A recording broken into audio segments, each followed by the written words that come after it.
story you are about to hear is true. Only the names have been changed to protect the innocent. Fatima Cigarettes, best of all long cigarettes, brings you Dragnet.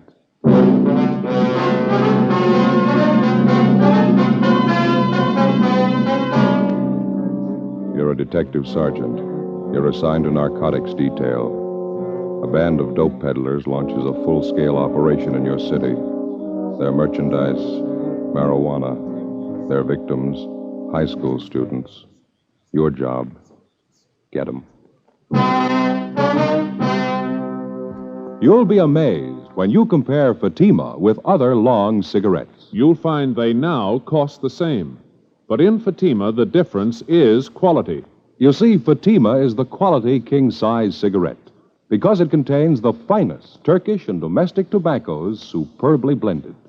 And Fatima is extra mild, with a much different, much better flavor and aroma than any other long cigarette. So compare Fatima yourself.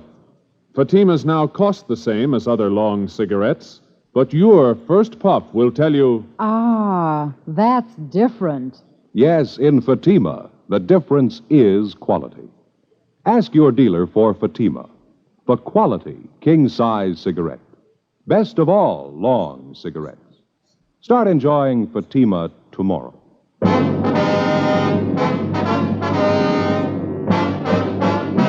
Dragnet, the documented drama of an actual crime. For the next 30 minutes, in cooperation with the Los Angeles Police Department, you will travel step by step on the side of the law through an actual case transcribed from official police files. From beginning to end, from crime to punishment, Dragnet is the story of your police force in action. It was Thursday, April 11th. It was warm in Los Angeles. We were working the day watch out of narcotics detail. My partner's Ben Romero. The boss is Captain Kearney. My name's Friday. I was on the way back from R&I, and it was 10:25 a.m. when I got to Central Station. Narcotics detail. Joe? Hi. What'd you find out? Talked to the coroner. He finished posting the body. Yeah. Cause of death, multiple fractures of the skull, internal injuries. Boy was 17 years old. Yeah. Did you check the car? Yeah, the kid must have been doing at least 70 when he hit that street light. It's a real mess. The car was really wound around that pole. We're going to have to dig up a fast answer somewhere. Lousy racket. Well, there's only one way to burn it out. Find the big man and throw the book at him. Make him an example he'll never forget, huh? You checked with Juvenile Bureau? Yeah, the evidence has been booked with the property clerk. How about the boy's parents? Mrs. Moore wasn't feeling too well. They drove her home. Father's still down the hall, Inspector Walker's office. Can we talk to him now? Yeah, he should be free by now. Let me check the book. No, already did. There's no calls. Oh, okay. Let's go. You know, there's only one thing fortunate about this whole thing. What do you mean? Well, the kid being alone when he cracked up would have been a slaughter if he had a car full of his friends with him. It's still pretty grim. How's the boy's father taking it? Usual, pretty rough. He should be able to help some. Yeah. Mr. Morrow? Yes, Sergeant. Inspector asked me to wait here for you. Yes, sir. This is my partner, Sergeant Friday. Mr. Morrow, Joe. How do you do, Mr. Friday? I just don't understand it, Sergeant. I don't understand any of it. My boy Ken wasn't the type to go racing around like that in the car. He never took the car without my permission. I just don't know what got into it. Had you noticed at all whether your boy was acting a little strange the last few weeks or so? No. Of course, I only saw Ken in the morning, a few hours in the evening. I'm at the office all day. Why do you ask that? Well, was he going out very often on school nights, keeping odd or unusual hours? He used to go to the library 3 or 4 nights a week to do his schoolwork. Got home about midnight a few times, and I warned him about that. Mm-hmm. Did you have any way of knowing if he was really spending his nights at the library? No, but I took his word for it. Ken didn't lie to me. What's this have to do with the auto accident, Sergeant? I don't think I understand. The officers investigating the accident, sir. They checked over the car afterward. What was it? Were the brakes bad? What'd they find? Joe? Yeah. So you see this small metal case? We found it in the front seat on the floor of the car. What's that stuff inside? Did this belong to Ken? Yes, sir. We think he was using it. What for? I don't know. It's marijuana. Men and women who traffic in narcotics all the way from the small-time peddler to the big wholesaler are rated among the lowest kind of criminal. One step lower, you find an even more vicious kind. those who lure youngsters into the deadly trap of narcotics, who feed on the nickels and dimes by supplying their young victims with dope. The death of 17-year-old Kenneth Morrow was the second of its kind within 8 months. It seemed to stem from unidentified suspects who were making it their business to build a thriving marijuana trade among high school students. Thursday, 11 a.m. We continued to question the dead boy's father, Thomas Morrow, but he couldn't tell us anything further that might help. Friday, April 12th. We checked with the principal of the high school which the Morrow boy attended. We talked to the boy's teachers and checked his school record. His marks had been above average till about 3 months before, when they began to fall off for no apparent reason. We got a list of most of the boy's friends from his teachers, and we started checking them out. One was a 16-year-old blonde girl, Peggy Kane, supposedly Kenneth Morrow's girlfriend. We found her waiting outside the music room. Yes, Ken and I went around together for a while. He was a real nice boy. Did you see each other quite a bit, Peggy? Oh, for about 5 or 6 months, yes, we got along fine. Just after Christmas was the last time I went out with him, and we double dated. Mm-hmm. Did he seem all right to you then? I mean, did he act different at all? Well, a little different, yes. Not silly, you know. He just wasn't like he used to be. How do you mean? Well, he didn't talk the same. Ken was a real nice boy most of the time. I guess he started getting in with the wrong crowd. He began to swear, you know, bad talk, things like that. When did all this start, Peggy? Do you remember? Just before Christmas, I think. I'm not sure. Poor Ken. Is there anything else you might have noticed? I don't know. Ken used to be pretty good about his studies, and all of a sudden it seemed he just didn't care. Sometimes he'd come into the library. We used to study there. And he'd make a lot of noise. He just changed, that's all. After a while, we didn't see each other there anymore. Well, why was that, Peggy? We just didn't come down. I called his house a couple of times. His folks said he was at the library. I didn't say anything to him. Mm-hmm. Well, did Ken have many friends here at school? Do you know that? Not many, no. I see. Well, those he did have, who would you say was closer to him? Oh, gee, I don't know, Sergeant. There were half a dozen of them. Ken used to be with all of them. No one boy in particular? Well, Bob Lavelle, maybe. I saw Ken in Bob's car a few times. Does Lavelle go to school here? Yes, he's a senior. Ken used to work with Bob down in the cafeteria after school, but he got in a mix-up. He was fired. Bob was fired? No, Ken. Oh. He was rude to one of the ladies down there who does the cooking. Bob still works there.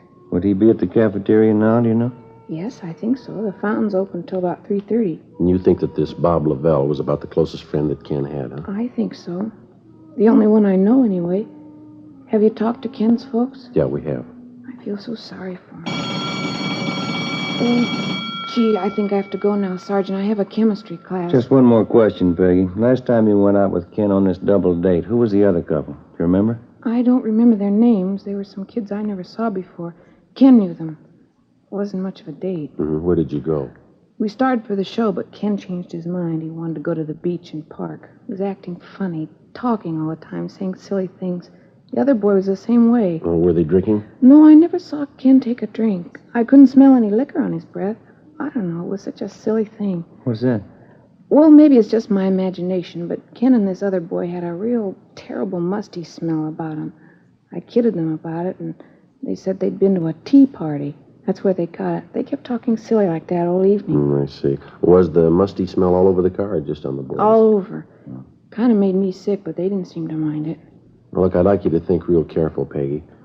Have you ever come across that musty smell on anybody around the school here? Yes, I have, a couple of times. Makes me sick. What is it?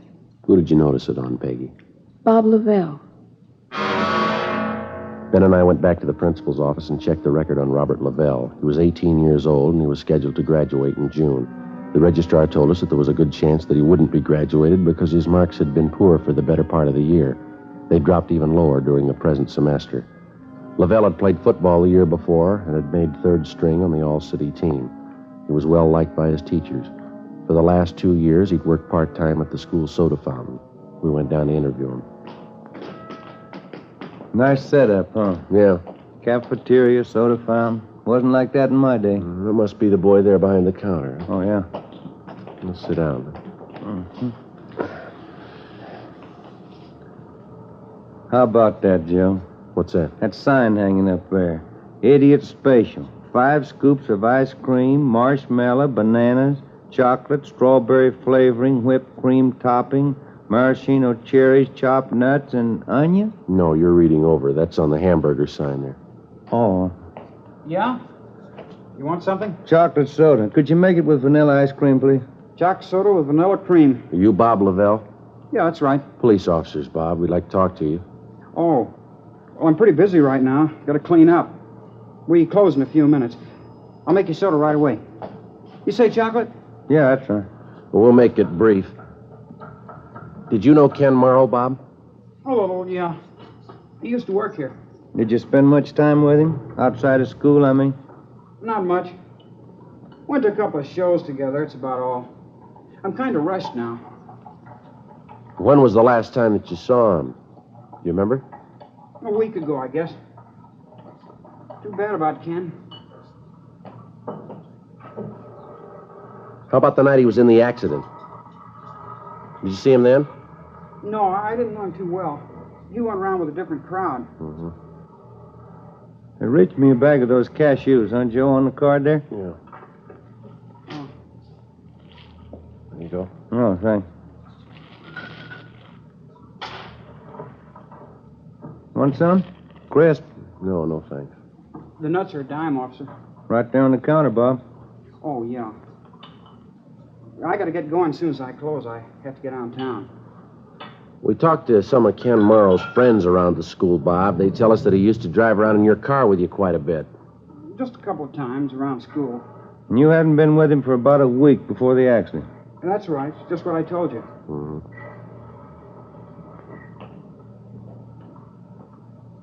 You want a little whipped cream on that? Yeah, Lil. How about a cherry? Good idea.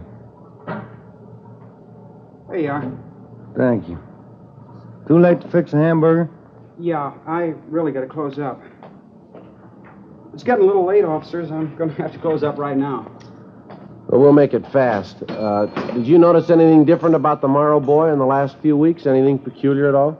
No, he was the same as ever. I didn't notice anything. All right, look, Bob, we're going to lay it out for you. Did you know he was using marijuana? No, I didn't know anything about it. Do you have any idea where he might have gotten it? I wouldn't know that. Look, you mind if I lock up the counter now? I'll come around the other side. Sure, go ahead. I didn't know that about Ken, officer. I wouldn't know where he got the stuff. You sure he was using Mary? Well, we found some in his car. We found some more in his locker upstairs. That's tough. Anything more, officer? I gotta hurry. Well, it's just routine, Bob. We did the same with the other boys we talked to. We'd like to check your locker. You don't mind, do you? I gotta get downtown. I'm late now. Your locker's just upstairs, isn't it? Won't take that long. It's important to me. I gotta get downtown. We've got our car outside. We'll drive you down. We'll be down there in no time. No, I've already got a ride. Can't you check it tomorrow? It's not going to take a minute, Bob. Now, let's go, huh? All right. Say, I happen to remember I didn't bring my locker key today. That's so. Yeah. Come to think of it, I don't know where it is. Guess I lost it. Well, they must have a pass key around here, don't they? I don't think so. Well, we'll ask at the office, huh? You're putting me in a jam, officer. That's going to take time. I'm due downtown. I'm sorry, Bob, but we got to check it. I got my locker all jammed up with stuff. It'll take us an hour. Office is down there, Joe. Yeah, all right, let's go. I don't know why you're picking on me.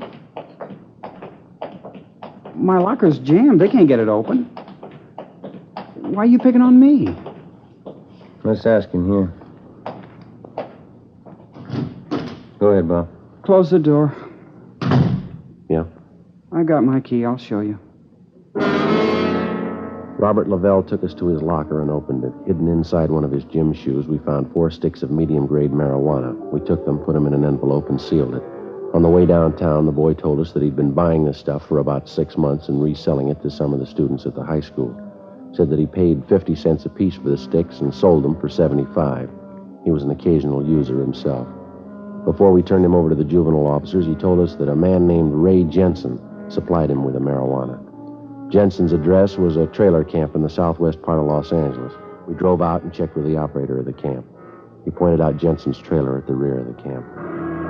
That one, Joe? The blue and gray one? Yeah, this is good right here. Okay.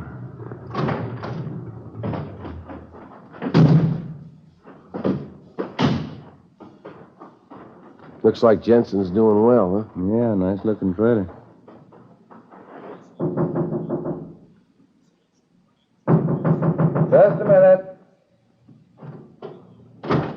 Yeah? Police officers. All right, open it up. Get out of here. Come Get on, out. watch it, Joe. All right, hold it, mister. Get out. Get out. All right, Jensen. That's good, Ben. I'll get him. All right, come on, get out. What's the pitch, huh? Where's your warrant? It's all over the floor, Jensen. Marijuana. Who tipped? One of those lousy kids, huh? Which one? You guess. You know enough of them. You can't tab me for all that. I'm not the big guy. All right, then who is? I don't know. I'm only one of the mules. Where do you get your stuff? The big guy, the big tomato. That's what they call him. Yeah? Big man. Nobody sees him. I don't even know what he looks like. Neither do you. You let us worry about that. Come on. Big tomato. That's what they call him. You won't get him. He's smart. You won't get him in 89 years. Maybe not, but we'll get him.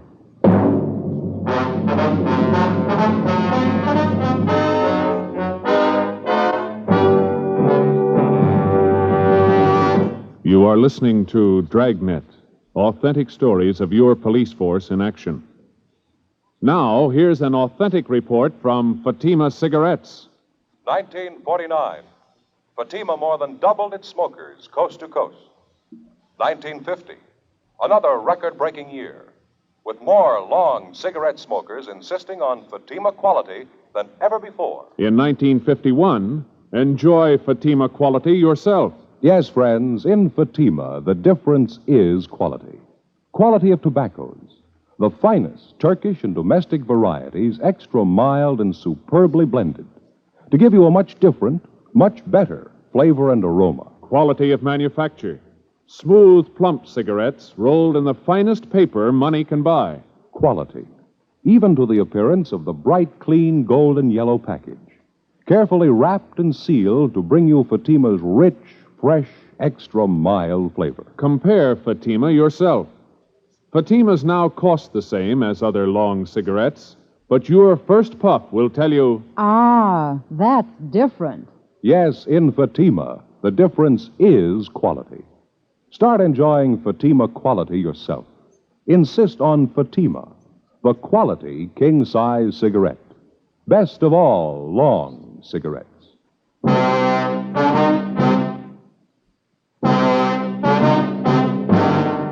Friday, April the 12th, 7 p.m. We searched the trailer and a stakeout was placed on it, and then we took Ray Jensen downtown to the main jail where he was booked for suspicion of narcotics, a felony. The next day, Ben and I went back and questioned him. We got nowhere. The only thing he'd tell us was that the leader of the marijuana ring was unknown to him. The big tomato, that's all he could tell us. We went back and started rechecking leads furnished us by some of the high school boys who'd purchased narcotics from Robert Lavelle. They all ended nowhere. Meantime, the flow of marijuana into the schools and into the hands of the teenage students continued. We'd no sooner choke off one source of supply when two more would turn up. We knew that there was only one real solution: find the gang leader and wipe out the entire supply and distribution setup. We stayed on it. Monday, April 22nd. Ben got a call from one of his informants that he had a lead on the source of marijuana on the east side of town. The informant's name was Willie Breck, a groundskeeper at a golf course near one of the city high schools. We drove out to talk to him. We located Breck by the clubhouse near the first tee. On the tee now, Art Dory, Richmond, Virginia. You remember my partner, don't you, Willie? Joe Friday? Oh, yeah. Hi. How are you, Willie? Kind of busy today. Big tournament. Yeah, quite a crowd you got here. It's a nice turnout. Here you've been having trouble, huh? Out of Mary in town? Yeah, you think you can help us? Maybe I can. Dirty business, huh? Working high school kids with that stuff. It's real dirty. Any ideas, Willie? Don't know how much of it's true. It's all from the grapevine downtown. The boss is somebody they call the Big Tomato. It's a funny one, huh? Any idea who he is? Couldn't say. He's getting lots of this stuff in, though. Usual feed line over from Mexico. Mm-hmm. What else, Willie? I hear there's more on the way. Don't know when, though. All for high school trade. Guess they figure they got a good business. How'd they get the junk over, do you know? No, but it's getting here. Most any kid can get some over on this side of town. Imagine that. Kids in their teens. Weed hits. Yeah. How about this Big Tomato, Willie? No word at all? Just one. Pretty thin. Yeah. There's a connection. Lives over on Hauser Boulevard. Got his number here somewhere. It's supposed to be the main connection for this tomato guy. Oh, yeah. There's his address. Third number there. It's a 6. His name is Tony Childs. Is he supposed to handle all the stuff? Most of it, I hear. Gets it all from the Big Tomato. That about it? That's it. Tony Childs. You got the address. Many thanks, Willie. Anything comes up, you'll call, huh? Sure thing. How's the job out here? Better than yours. I sure wouldn't want it. Working every day around joy poppers, mules, mainliners. Well, somebody's got to do it, Willie. Yeah, but not for me, Sergeant. Those dopesters, they're all lice. Selling junk to kids. Guess you met the lowest, huh? No, not yet. We're looking for him.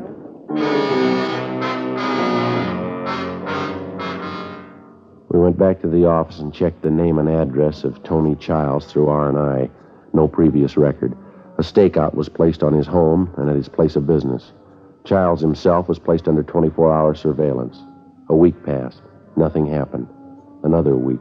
Still nothing. There was no let-up in the supply of marijuana finding its way into the city and then into the schools. We couldn't see the beginnings of the racket, but we saw the end result. The percentage of juvenile users was still on the upswing. Wednesday, May 8th. We heard rumbles of another big marijuana buy in the offing. Either it failed to materialize or we missed it. Friday, May 10th. Ben and I took our turn shadowing the suspect, Tony Childs. Can you see him from here, Joe? Yeah. He's still in the barber shop. There's 2 guys with him. Yeah. 4:10. We better check in, huh? Yeah, I'll call in, huh? Drugstore there. Must have a phone. Yeah, all right. I'll be right back.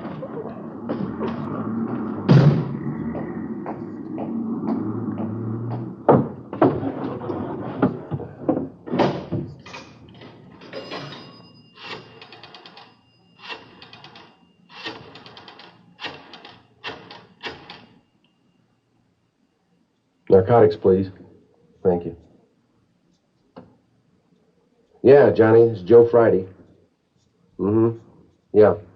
Yeah, we got him paid. Okay, right away. Bye.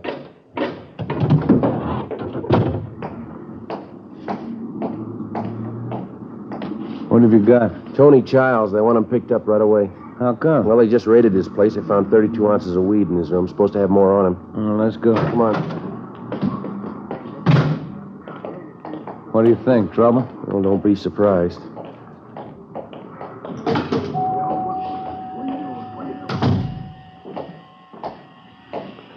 Childs, like to talk to you. What's that? Police officers like to talk to you and your 2 friends here downtown. Can't make it, copper. Flying to Vegas tonight. We want to see you downtown first. Look, don't push me, huh? Nobody's pushing you, Childs. We want to see you downtown. Now, come on, let's go. Look out, Joe! Rampant Sam!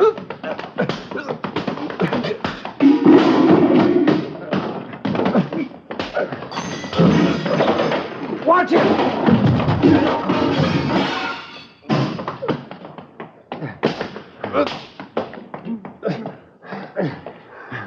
That's it. 3 of them. Okay.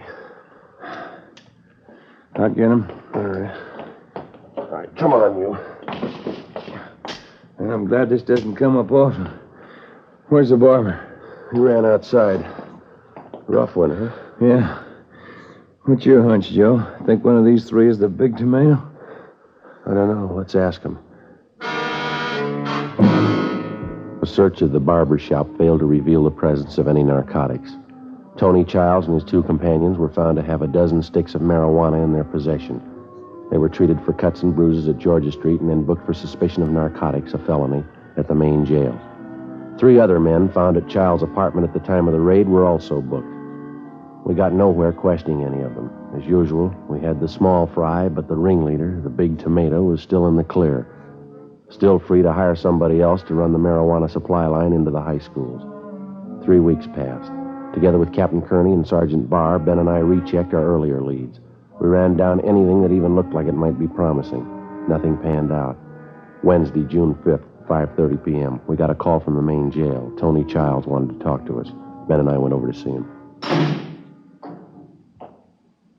Childs? I got something for you. Been playing the stooge long enough. If I'm good enough for jail, so's he. All right, what do you got? There's a big buy coming off. When you get him, tell him how long I've been in here. What kind of a buy? Mary, one of the biggest. It was set up before I got in here. Where's the meat going to be? Bruno Street, down by the train yards. I'll draw you a map. Setup's the same. Car pulls up and honks a couple of times, and an alley down there. Who's handling the buy? A big man. Don't waste any time. When is it? Tonight. We went back to the office and met with Sergeants Barr and Jacobson. 8 p.m. Ben and I took up our positions on the stakeout along with the rest of the men. We had a clear view of the exact location where the buy was to be made. We waited. 10 p.m. 11 p.m. No one showed. Midnight came and went. 1:30 a.m. Still no sign. At 18 minutes of 2, we spotted a man carrying a shopping bag emerge from behind a row of freight cars near the end of the rail yard. He made his way across the street to the alley. He stood back in the shadows.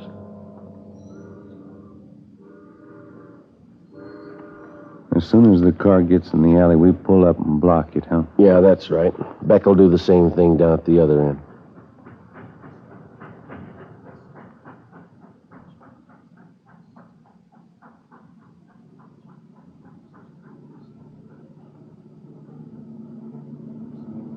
Headlights coming in the alley. Wait a minute.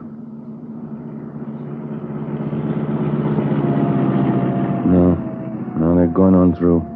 What's the time now? 4 minutes to 2. We waited. 18 minutes passed. Still no sign of the car that, according to Childs, was supposed to be there for the big buy. We could still see the figure of a man with a shopping bag huddled in the alley. 3 a.m. Joe. Yeah? Car down there in the alley. Yeah. That's it. You want to start up? Yep. Just enough to block the alley. That's good. All right, come on, let's go. Come on. All right, kill your engine and get out of the car. Joe, look out! They can't go far. Come on. All right, let's get them out of there. Yeah. Come on. There's 3 of them. Yeah. Here's the guy with the shopping bag. All right, I got him. Crash knocked them cold. Yeah. That's one. Easy there. Yeah. Pull right over there, will you? That's it. Get his coat off of that. I got it. Okay. That's it. That's it. All 3 of them. Yeah. Hey, look at this, Joe. Found one of them in this guy's hand. Tin can, huh? Mm-hmm. Full of marijuana. Did you look at the labels on those cans? Yeah. Fancy solid packed tomatoes. There he is, the big tomato. The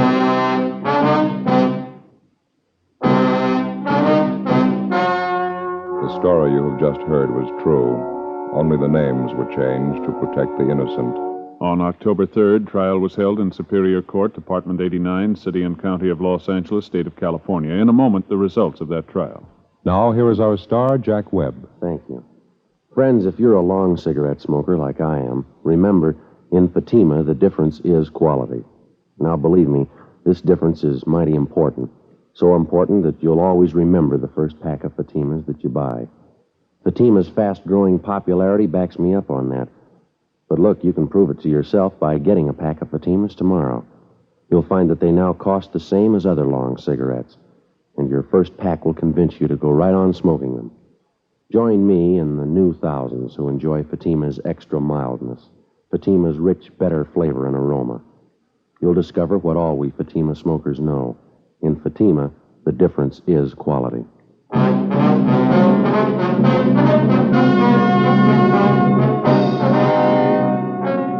John A. Stanson, alias the Big Tomato, along with his associates in the narcotic gang, was tried and convicted for violating the State Narcotic Act. He received sentences as prescribed by law and are now serving their terms in the state penitentiary. The radio editors of the United States and Canada have named Dragnet the best radio program of its type for 1950. And Dragnet's Jack Webb, the most promising star of tomorrow. In behalf of Dragnet, I'd like to thank the radio editors of the United States and Canada and the editors of Motion Picture Daily who conducted the voting in the 15th annual poll for Fame magazine.